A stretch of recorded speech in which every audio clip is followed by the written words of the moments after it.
ध्यान रखिएगा, जब आप सवाल करें इनसे तो आपको इनसे पिछले 5 से 10 साल का रिकॉर्ड मांगना है।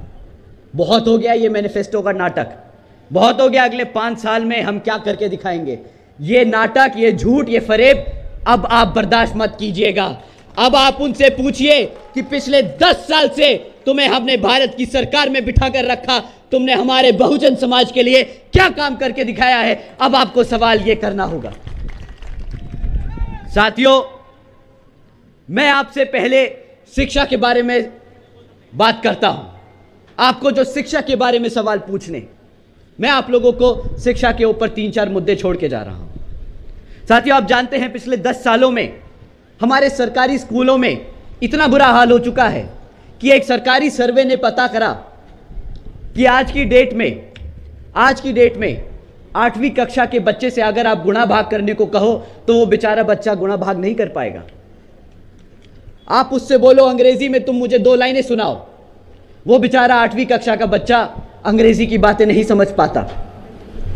एक तरफ प्रधानमंत्री जी, एक तरफ भाजपा सरकार इस भारत को वर्ल्ड इकोनॉमी बनाने की बात करती है, और दूसरी तरफ सरकारी स्कूलों में पढ़ रहे हमारे गरीब बच्चे, उनको शिक्षा देने से नकारती है, उन्हें दूर रखती है। साथियों, दूसरी तरफ बोलती है कि हम डिजिटल इंडिया बना रहे हैं। आज डिजिटल इंडिया के नाम पर क्या दिया है भारत सरकार ने, भाजपा की सरकार ने क्या दिया आपको? आप जानते हैं आज 65% से ज्यादा सरकारी स्कूलों में एक कंप्यूटर तक की फैसिलिटी नहीं है। अगर हमारे बच्चे को कंप्यूटर चलाना नहीं आएगा तो कहां से वो डिजिटल इंडिया में हिस्सा ले पाएगा? आप ही बताइए, क्या ये बात सही है कि गलत?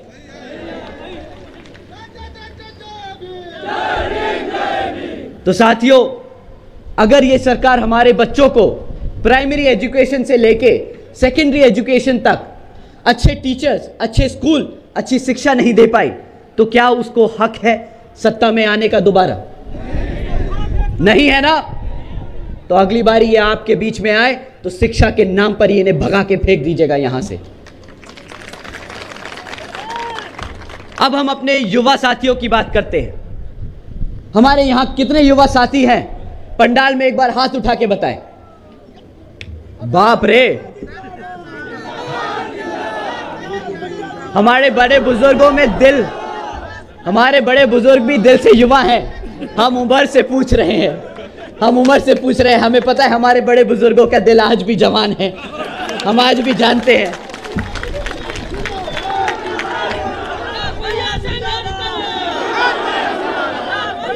परंतु साथियों, हंसी मजाक अपनी जगह है, पर जो मैं मुद्दा आपके बीच में रख रहा हूं वो बहुत ही जरूरी है।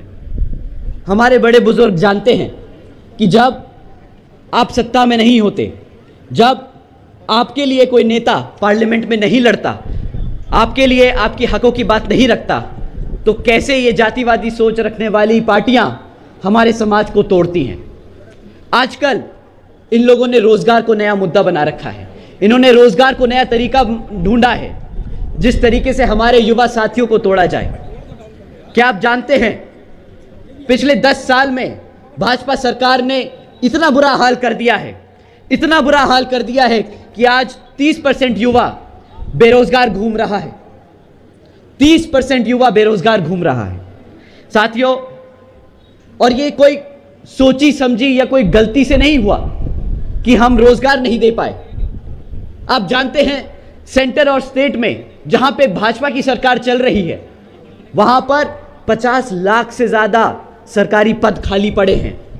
ये जानबूझ के आपको रोजगार देना नहीं चाहती साथियों, क्योंकि इन्हें पता है कि अगर उन्होंने वो पद भरे तो रिजर्वेशन भी देना पड़ेगा। आप लोगों का हक मारने का इन्होंने नया तरीका ढूंढा है, आप लोगों को रिजर्वेशन से दूर रखने का इन्होंने नया तरीका ढूंढा है। हम पद खाली रख लेंगे, हम नौकरी नहीं देंगे, हम आपको भूखा मार देंगे पर नौकरी नहीं देंगे, हम आपको गुलाम बना देंगे, मुफ्त में राशन दे देंगे पर आपको अपने पैरों पर खड़ा नहीं होने देंगे। साथियों, ये इनकी सोची समझी चाल है।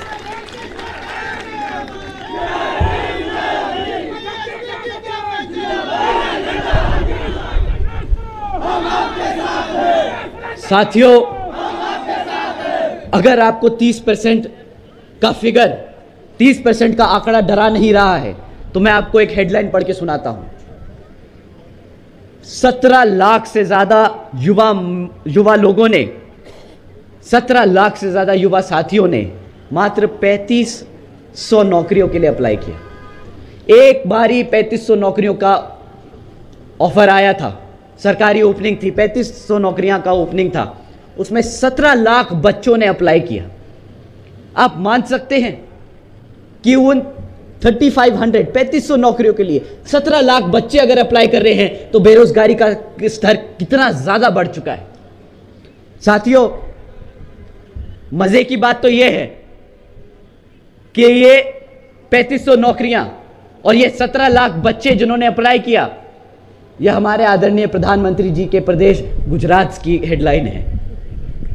अब हमें समझ नहीं आता कि अगर गुजरात में यह हाल है तो ये भारत में क्या हाल कर रहे होंगे और यहां उत्तर प्रदेश में क्या हाल कर रहे होंगे, यह हमारा युवा ही समझ सकता है। अगर मैं 1 मिनट अपने भाषण से निकालकर अपने युवा साथी से सीधी बात करूं, भाइयों, अगर आप बताओ आपके माँ बापों ने कितनी मेहनत करके आपको पढ़ाया है, कितना पैसा खर्चा आपकी पढ़ाई पर, आपकी जिंदगी के 12 से 15 साल उन्होंने खर्चा उठाकर आपको पढ़ाया लिखाया। आपको नहीं लगता कि यार मैं भी कमाऊंगा, मैं भी अपने माँ बाप के लिए कुछ करके दिखाऊंगा, उनके लिए भी मैं सहारा बनूंगा? बताइए साथियों, करता है ना दिल? पक्का? तो जब आप लोग सरकारी नौकरियों के लिए पेपर देते हो और वो पेपर लीक हो जाता है तो कैसा महसूस होता? मन करता है ना, मन करता है ना जिसने पेपर लीक किया उसका गूदा निकाल के उसको जमीन में गाड़ दे। आता है ना गुस्सा? तो मैं अपने सभी युवा साथियों से दरख्वास्त करूंगा कि इस आने वाले लोकसभा चुनाव में आप किसी का गूदा तो निकाल के किसी को जमीन में तो नहीं गाड़ सकते, पर जो बाबा साहब डॉक्टर भीमराव अंबेडकर जी ने ताकत दी है अपने वोट देने की, वोट डालने की, उस वोट को एक एक बंदूक की गोली की तरह इनकी छाती में डाल देना। यह हमारे सभी युवा साथियों की तरफ से बदला होगा जो इन्होंने हमारे साथियों के साथ इतने सालों तक खिलवाड़ किया है। साथियों, यह कोई मजाक नहीं। अगर मेरे शब्द थोड़े से ज्यादा निकल गए, गंदे निकल गए, मुझे माफ कीजिएगा, पर यह गुस्सा है। यह मुझे पता है मेरे युवा साथियों का गुस्सा है। उनको बहुत बुरा लगता होगा कि अपने माँ बाप के लिए जो सहारा बनना चाहते थे वो आज भी उन पे निर्भर हैं। बहुत बुरा लगता होगा। साथियों, दूसरी ओर अब मैं आप सबसे बात करना चाहता हूं। साथियों, एक तरफ इन्होंने हमारे युवाओं को रोजगार से दूर रखा, एक तरफ हमारे छोटे बच्चों को शिक्षा से दूर रखने की कोशिश करी। ये आप लोगों को इन मुद्दों पे बात नहीं करने देना चाहते। आपका ध्यान भटकाने के लिए क्या बात करते हैं? हमारी माताएं, आप ध्यान से सुनिएगा, ये आपको मुफ्त में राशन देने की बात करते हैं। हमारे घर में सबसे ज्यादा किस चीज की जरूरत है? अनाज की। हम किस लिए कमाते हैं? ताकि अपना पेट भर सके। इन्होंने क्या सोचा कि रोजगार नहीं देंगे, पढ़ाएंगे लिखाएंगे नहीं, राशन दे देते हैं, चुपचाप निपट जाएगा मामला। पर साथियों, अब ये चुपचाप से कुछ नहीं निपटने वाला। आप सवाल कीजिएगा कि ये जो बोलते हैं ना सीना चौड़कर मंचों से कि हम 80 करोड़ जनता को मुफ्त में राशन देने का काम कर रहे हैं, इनसे पूछिए कि भाई साहब ये जो एहसान कर रहे हो ना 80 करोड़ जनता पे, नहीं चाहिए, नहीं चाहिए, ये ऐसा चूना मत लगाओ हमें। पूछिए क्यों मैं चूना बोलता हूं। आप लोगों को कितने का राशन मिलता होगा? 13 रुपया। आपको मैं बोलता हूं महीने में वो 1000 रुपए का राशन दे देते होंगे। बहुत ईमानदार लोग हैं ना, बहुत ज्यादा, हाँ बहुत ज्यादा ईमानदार हैं। 5 किलो का आटा देते हैं, मैं कहता हूं तेल भी देंगे, चीनी भी देंगे, गैस सिलेंडर भी देंगे। आपको 1000 रुपये से ज्यादा का राशन नहीं मिलता, 1000 रुपये से ज्यादा का राशन नहीं मिलता। पर अगर साल में अगर 1000 रुपये के हिसाब से भी लगा ले तो 12,000 से ज्यादा रुपए का राशन नहीं बनता। मानते हैं साथियों? क्यों हमारी माताएं बहनें बताइए 12,000 से ज्यादा रुपए का राशन तो नहीं बनता ना साल का। पर अगर आपकी क्लास 4 की नौकरी लगी होती तो महीने का कितना कमाते हैं? कम से कम 15 से 20,000 रुपया, कम से कम 20,000 रुपया। बिल्कुल 35,000 रुपए सफाई कर्मचारी को दिया बहन जी ने। पर साथियों, ये धंधे वाले लोग हैं ना, तो पैसा तो बचाएंगे, नहीं देंगे 35,000। मैं कहता हूं आपको 20,000 देते होंगे, आपको साल को 2.5 लाख रुपया कमाने का मौका मिलता अगर आप रोजगार में होते। मुफ्त में राशन देके 12,000 रुपए का राशन दिया, 12,000 का राशन दिया और 2.5 लाख का चूना लगा दिया। भाई साहब पान मांगा था, ये चूना नहीं मांगा था उसमें लगाने को आपसे, ये क्या लगा के दे दिया। साथियों, ये जो राशन की स्कीम है ना, ये सबसे बड़ा चूना लगाया है हमारी जनता को इन्होंने। और क्या बोलते हैं आपसे गांव-गांव में घूमकर बोलते हैं ना कि मोदी जी का नमक खाया है, मोदी जी का नमक खाया है, अब वोट तो देना पड़ेगा। भाई साहब, अगली बारी ये बोले ना कि मोदी जी का नमक खाया है, तो पलट के बोलना कि भाई साहब जो सामान खरीदता हूं ना उसमें जीएसटी ठोक के देता हूं, वो मेरा पैसा है, मोदी जी का नमक नहीं, मेरा खुद का पैसा है। तुमने कुछ नहीं किया, गद्दारी की है हमारे साथ, गद्दारी की है।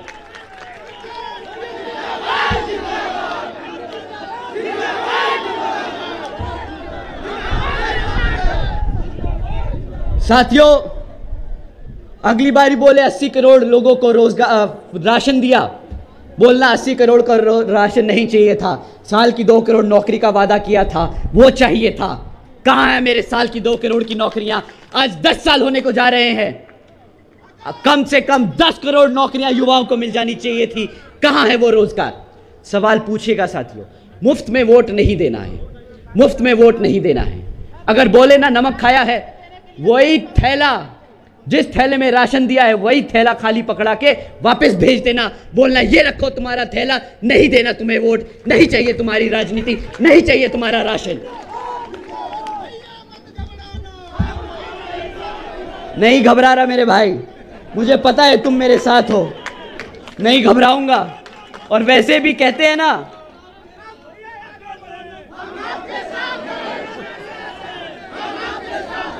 साथियों, मैं तो छोड़ो, बहुजन समाज का हर एक बच्चा किसी से नहीं घबराता, क्योंकि उस बच्चे पे शेरनी का हाथ है, तो इस भारत में किसी माइकल लाल उसको हाथ नहीं लगा सकता।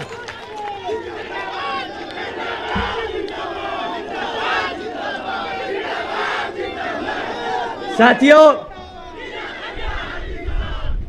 रोजगार के नाम पे बहुत सारे लोग, स्पेशली आदरणीय प्रधानमंत्री जी ने एक बार बयान दिया था कि भाई स्टूडियो के बाहर खड़ा हुआ लड़का अगर पकोड़े बेच रहा है तो वो भी रोजगार है। कहा था, कहे थे। तो इसी अगर लॉजिक को माने, अगर इसी चीज को मान ले, तो भाई चौराहे पे कटोरा लिए खड़ा आदमी जो भीख मांग रहा है वो भी रोजगार है। और साथियों, वो दिन दूर नहीं, अगर प्रधानमंत्री जी दोबारा आ गए ना, तो पूरा देश चौराहे पे खड़े होकर भीख मांग रहा होगा, और तब भी ये लोग मंचों से खड़े होकर बोल रहे होंगे हमने पूरे देश को रोजगार देने का काम किया है। साथियों, 2 मिनट मैं महंगाई पे लूंगा। आप लोगों ने पेट्रोल खरीदा आज यहां तक आने के लिए? क्या रेट दिया पेट्रोल? 100 रुपया। आज से 10 साल पहले याद है कि क्या रेट हुआ करता था? 40, 50, 60 रुपया बराबर। आपको ध्यान है, मैं जब थोड़ा सा छोटा था, मैंने टेलीविजन पे देखा, टीवी पे देखा, स्मृति ईरानी जी को देखा था,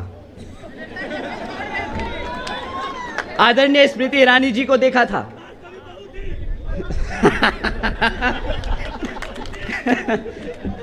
उन्होंने हरकतें वैसी ही करी।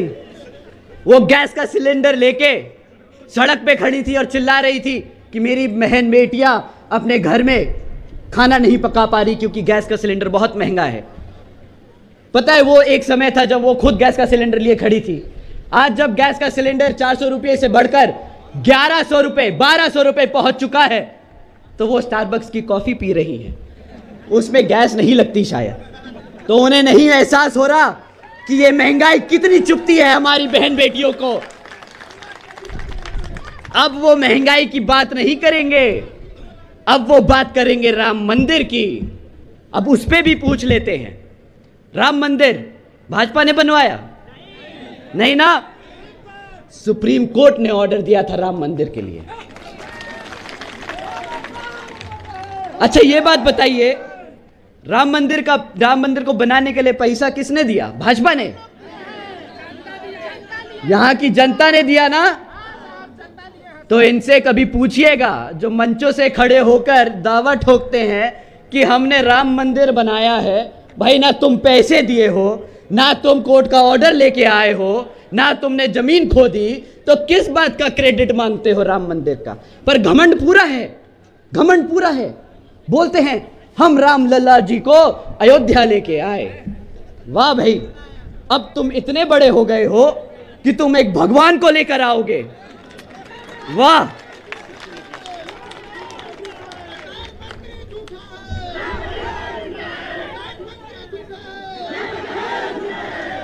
भाई साहब मैं मन से नहीं बोल सकता। क्या बोला आपने? क्या बोला? प्रधानमंत्री जी क्या है? झूठे हैं? अरे ऐसे मत बोलो, प्रधानमंत्री जी हैं यार, क्या बात कर रहे हो?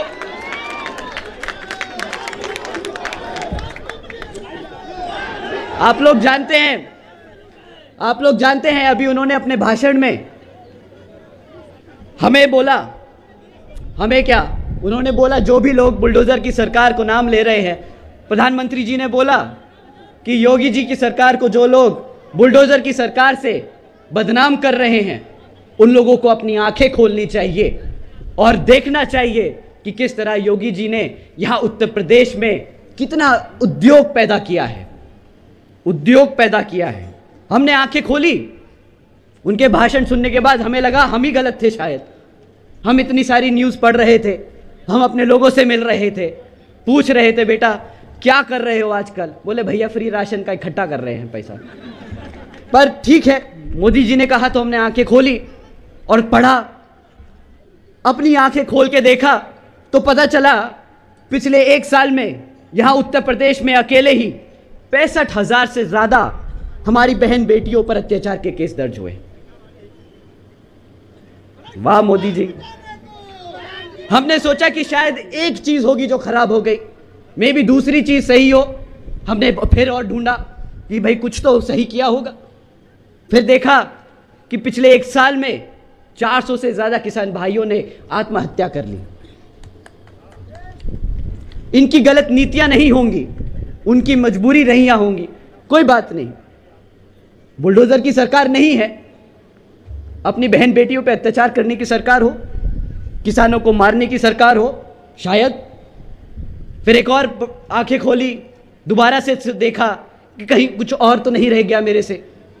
एक लाइन हेडलाइन पढ़ी मैंने, 62 पियोन की नौकरियां आई थी सरकारी क्लास 5 की, उसके लिए 90,000 से ज्यादा पीएचडी ग्रेजुएट्स और मास्टर्स डिग्री होल्डर ने अप्लाई किया। भाई पता नहीं, शायद बहुत ज्यादा उद्योग बढ़ रहा है तो पियोन की नौकरी के लिए दौड़ रहे हो नौजवान, पता नहीं। फिर और देखा, पता चला यूपी में 40% 5 साल से कम उम्र के बच्चे कुपोषण के शिकार हैं, खाना भी नहीं दे पा रहे। अब आपको तो पता ही है सरकारी राशन कैसा मिलता है, उसकी क्वालिटी क्या है, तो शायद ये भी सच हो। क्या आप जानते हैं साथियों, बच्चों के खिलाफ यौन शोषण के मामले में यूपी नंबर 1 बन गया है ना। मैंने आंखें खोली, बुलडोजर से आगे देखा तो पता चला ये सब भी है।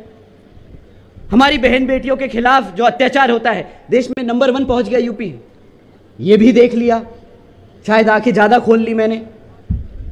क्या आप जानते हैं हत्या के मामले पूरे देश में सबसे ज्यादा यूपी में हो रहे हैं? सही बात।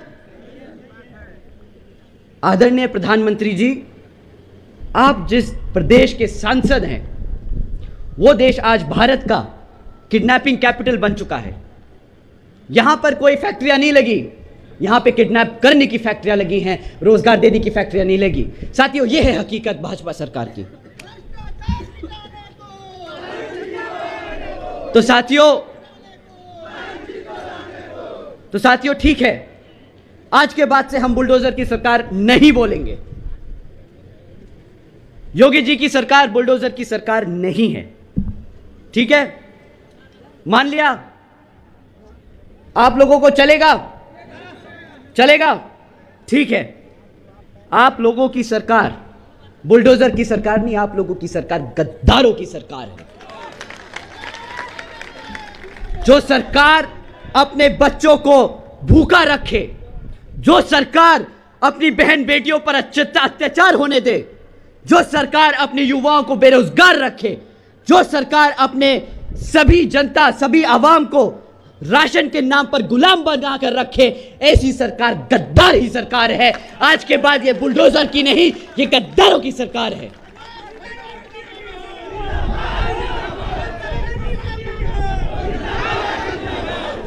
साथियों,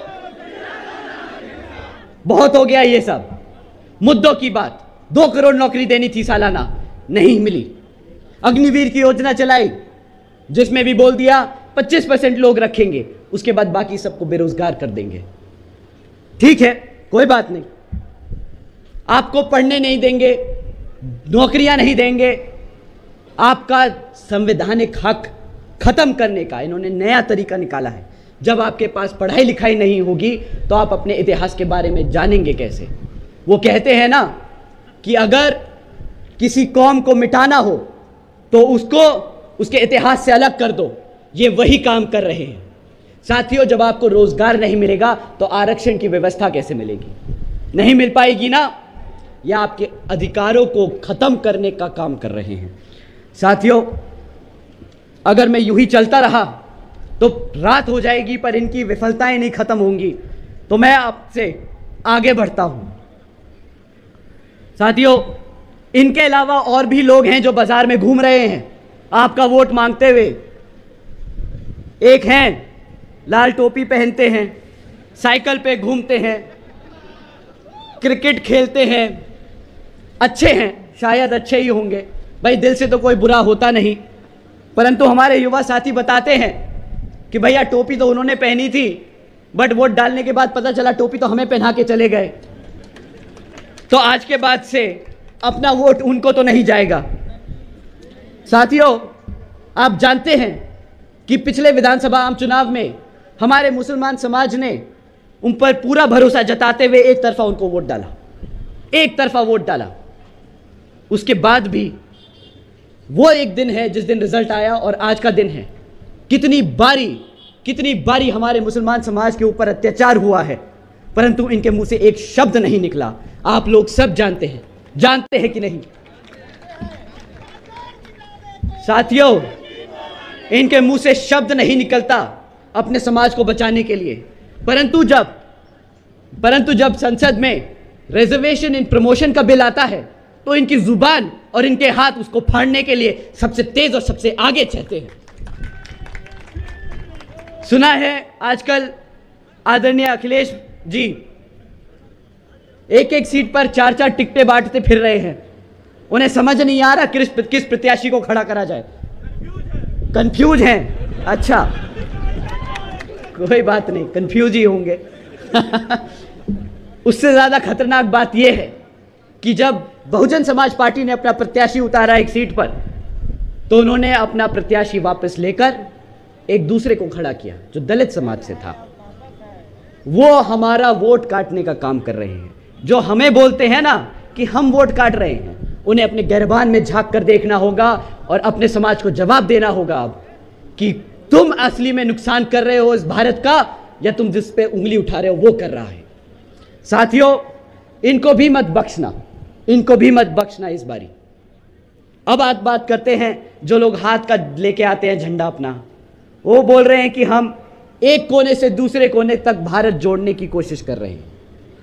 भारत की जनता ने उन्हें 60 साल तक सत्ता में बिठा के रखा। मानते हैं साथियों? कितनी बार ऐसा हुआ है कि वो लोग आपके हकों के लिए खड़े हुए, वो पार्टी जिसने बाबा साहब को भारत रत्न देने से मना कर दिया था, जिसने बाबा साहब को भारत रत्न देने से रोक के रखा, वो पार्टी आज बोलती है कि हम SC ST और OBC समाज को आरक्षण देने की पूरी कोशिश करेंगे। क्यों भाई? अब जब बहन जी ने इस बहुजन समाज को इकट्ठा कर पूरे देश में इसकी ताकत एहसास दिला दी, तो अब तुम्हें इससे घबराहट हो रही है, अब तुम इससे डर रहे हो, तो अब बात कर रहे हो 60 साल बाद इनको आरक्षण देने की। साथियों, ये पैदाइशी गद्दार है, इनको जवाब देने का कोई फायदा नहीं। वोट देना तो दूर की बात है, इनकी तरफ मुड़ के भी मत देखना। साथियों, इन पे बहुत समय खर्च दिया, आप लोग अपना बहुत कीमती समय निकाल के आए हैं। मैं आपसे बहन जी के काम के बारे में बात करना चाहता हूं, बहन जी मॉडल ऑफ गवर्नेंस के बारे में।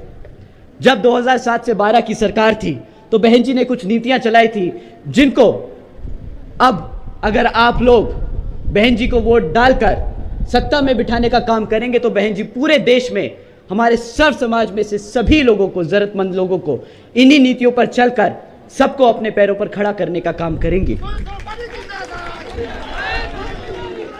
साथियों, बहन जी ने महामाया गरीब बालिका आशीर्वाद योजना चलाई थी, जिसके तहत बहन जी ने देश की सबसे गरीब बच्चियों को पैदा होने पर ही 1-1 लाख रुपए देने का काम किया था। यहां पे कुछ बड़े बुजुर्ग हैं जो जानते हैं, जिनकी बेटियों को वो 1-1 लाख रुपए मिले थे। हमारे साथी सीनियर, उन्हें पता है ये। साथियों, बहन जी ने सावित्रीबाई फुले आशीर्वाद योजना भी चलाई थी, जिसके तहत बहन जी ने अपनी बच्चियों को 12वीं तक की शिक्षा मुफ्त में देने का काम किया था। साथियों, बहन जी ने मुफ्त में शिक्षा दी थी। ये लोग अनाज देते हैं। पता है बहन जी ने शिक्षा क्यों मुफ्त में दी? क्योंकि बाबा साहब कहते थे कि शिक्षा वो शेरनी का दूध है। एक बार तेज से बोलिए कि प्रधानमंत्री तक आवाज चली जाए कि आपके बाबा साहब क्या कहते थे। शिक्षा वो दूध है जो पिएगा। बहन जी ने प्रदेश की हर एक बच्ची को शेरनी बनाने का काम किया, क्योंकि आपने उन्हें आयरन लेडी बनाने का काम किया। साथियों, बहन जी मॉडल ऑफ गवर्नेंस के तहत चलकर बसपा की सरकार ने प्रदेश में व्यावसायिक institutes, technical institutes, engineering colleges, polytechnic एवं इंडस्ट्रियल ट्रेनिंग इंस्टीट्यूट्स में अन्य पिछड़े वर्गों के लिए 27% सीटों की आरक्षण तय की थी। साथ इन्हीं सब सरकारी कॉलेजेस में, स्कूल हॉस्टल्स में बहन जी ने 27% अपने पिछड़े समाज के बच्चों के लिए हॉस्टल्स में रिजर्वेशन देने का काम किया था। साथियों, आप जानते हैं, इन्होंने हमसे बोला कि बुलडोजर की सरकार नहीं बोलना। मान लिया नहीं बोलेंगे, पर बहन जी ने वही बुलडोजर का इस्तेमाल कर अपने सभी SC ST OBC व आदिवासी समाज के 3.5 लाख परिवारों को छत देने का काम किया था महामाया आवास योजना के तहत। आप जानते हैं, इन्हीं सब नीतियों पर चलकर बहन जी पूरे देश में सर्व समाज में से कमजोर वर्ग को अपना खुद का घर देने का काम करेंगी। साथियों, साथ ही साथ आप जानते हैं, हमारे युवा साथी जानकर हैरान होंगे कि बहन जी ने अपने शासनकाल के दौरान 90,000 से अधिक शिक्षकों को रोजगार देने का काम किया था। 1 लाख से अधिक सफाई कर्मचारियों को रोजगार देने का काम किया। 2 लाख से अधिक जवानों को पुलिस फोर्स में भर्ती किया था और 6 लाख से अधिक सभी समाज में से, अपर कास्ट समाज में से सभी कमजोर लोगों को विभिन्न विभागों में, सरकारी विभागों में रोजगार देने का काम किया। साथियों, बहन जी ने कभी जात देखकर, किसी धर्म को देखकर कभी भी रोजगार देने का या फायदा पहुंचाने का काम नहीं किया। उनके लिए जब वो मुख्यमंत्री थी तो उनके लिए सारी जनता बराबर थी, सारी आवाम बराबर थी, हर धर्म बराबर था, हर जात बराबर थी। उन्होंने कभी भी बुलडोजर के बल पे सरकार नहीं चलाई। उन्होंने कभी भी इनकाउंटर की सरकार का टाइटल नहीं लेने दिया। उन्होंने हमेशा हमेशा गुंडों और माफियाओं को जेल के पीछे भेजकर कोर्ट को अपना काम करने दिया। साथियों, वो है एक एडमिनिस्ट्रेटर, वो है एक मुख्यमंत्री, वो है एक असली नेता, वो है एक लीडर। साथियों, आप लोगों का और ज्यादा समय ना लेते हुए आज हम जो यहां आप लोगों के बीच में आए हैं, बहन जी की तरफ से और मैं अपने आप से आप सभी से अपील करता हूं कि आने वाले लोकसभा चुनाव में आप सभी हाथी के निशान वाले बटन के सामने, हाथी के निशान के सामने वाला बटन दबाकर आप यहां पर बसपा के प्रत्याशी को जिताने का काम करें और इन सबको पार्लियामेंट में भेजकर बहन जी को प्रधानमंत्री बनाने का काम करें। आप सबसे तहे दिल से अपील है। साथियों, आप लोगों का एक एक वोट यहां पर हाथी के साथ साथ पूरे देश में हर पिछड़े समाज के लिए काम आने वाला है, तो इसका सही सोच समझ के इस्तेमाल कीजिएगा। हम अपने सभी युवा साथियों से दरखास्त करते हैं कि आप बढ़ चढ़कर वोट डालने जाए और बहुजन समाज पार्टी को विजय बनाकर बहन जी को प्रधानमंत्री बनाने का काम करें और हमारे सभी प्रत्याशियों को पार्लियामेंट में भेजने का काम करें। जय भीम, जय भारत।